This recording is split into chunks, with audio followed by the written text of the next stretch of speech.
Hi guys, and welcome to Faith and Entertainment. Thank you for being here today. Today's video is on Johnny Cash and the day that God saved Johnny Cash.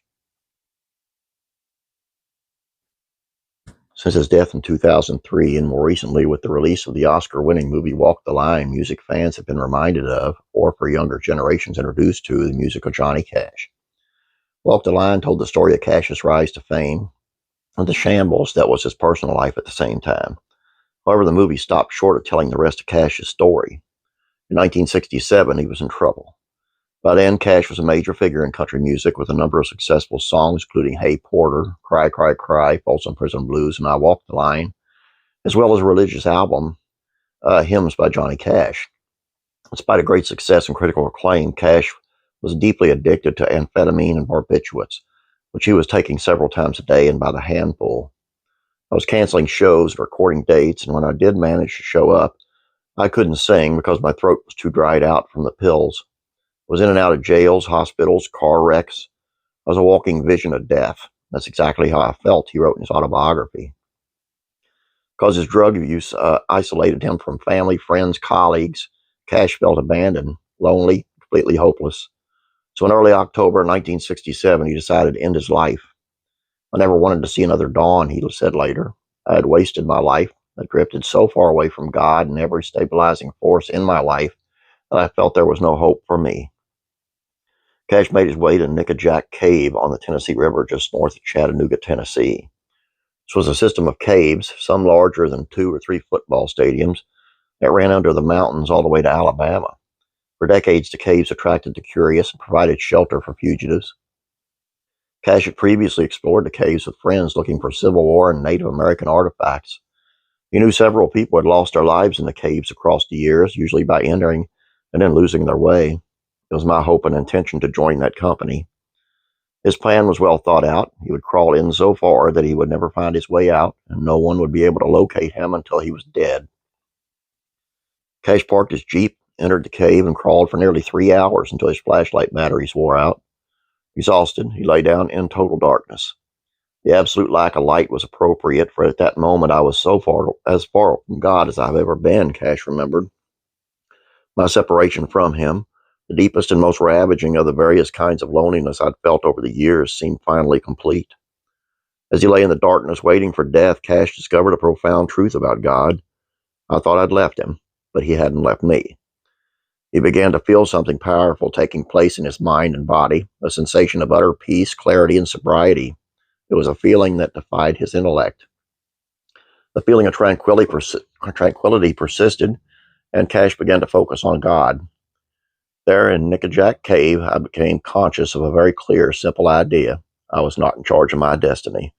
I was not in charge of my own death. I was going to die at God's time, not mine. I hadn't prayed over my decision to seek death in that cave, but that hadn't stopped God from intervening. Feeling a stirring of new hope, Cash found himself in a predicament. He was in total darkness, with no idea of which way was up, down, or in or out of the maze of tunnels and caves. Deep inside the earth, there was no scent, light, or sensation from the outside to guide him out. How can I escape death that I willed, he wondered. His answer came an intuitive urging to simply begin moving. So, he recalled, I started crawling in whatever direction suggested itself, feeling ahead in my hands to guard against plunging over some precipice, just moving slowly and calmly, crab-like. Eventually, Cash felt a gentle, soft breeze and knew that the direction the breeze was flowing from would lead to a way out. Slowly, methodically, he followed the breeze until he began to see light and finally the opening of the cave. Amazingly, when he emerged, June Carter and his mother were there with a basket of food and drink.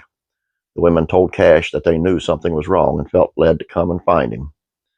Driving back to Nashville, he told them, God saved me from killing myself. Cash further said that he was ready to commit himself to God and do whatever it took to get off drugs. He kept his promise and slowly recovered and gained strength and sanity. I rebuilt my connection to God, he said. By November 11th, 1967, I was able to face an audience again, performing straight for the first time in more than a decade. His first performance was at a high school. I was terrified before I went on, but surprised, almost shocked to discover that the stage without drugs was not that frightening a place I'd imagined it to be. After that, his life, both personal and professional, grew by leaps and bounds. After the end of his first marriage, he married June Carter, went to perform at Folsom Prison in California, and recorded his Live at Folsom Prison album. It became a huge hit, reestablishing his career. The following year, the Johnny Cash Show started on network television, putting him before huge audiences every week for an hour across the United States.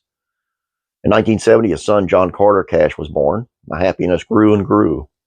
Although Cash continued to enjoy huge professional successes, sometimes more important brought him meaning and satisfaction. He summed it up in his autobiography. Greatest joy of my life was that I no longer felt separated from him.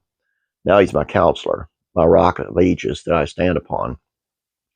When looking at the life of Johnny Cash, a normal man is revealed in the life of the superstar. Cash was not perfect. No one is. And becoming a Christian doesn't change that. Life is not a fairy tale, and happily ever after rarely describes the final chapters of any true story. The struggles Cash had with the temptations of his life often came back to haunt him, but he had something to hold on to in what he had found in Jesus Christ. One way to understand his journey is in the words he often sang, "Because you're mine, I walk the line." And that was Johnny Cash. And if you never watched Walk the Line, it's a tremendous movie. But like that said, wasn't near the whole story. I mean, he led a life, man.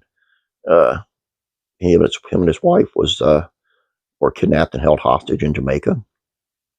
He just did one thing after another. But if you look later in his later years, not even that much later, he kind of devoted himself.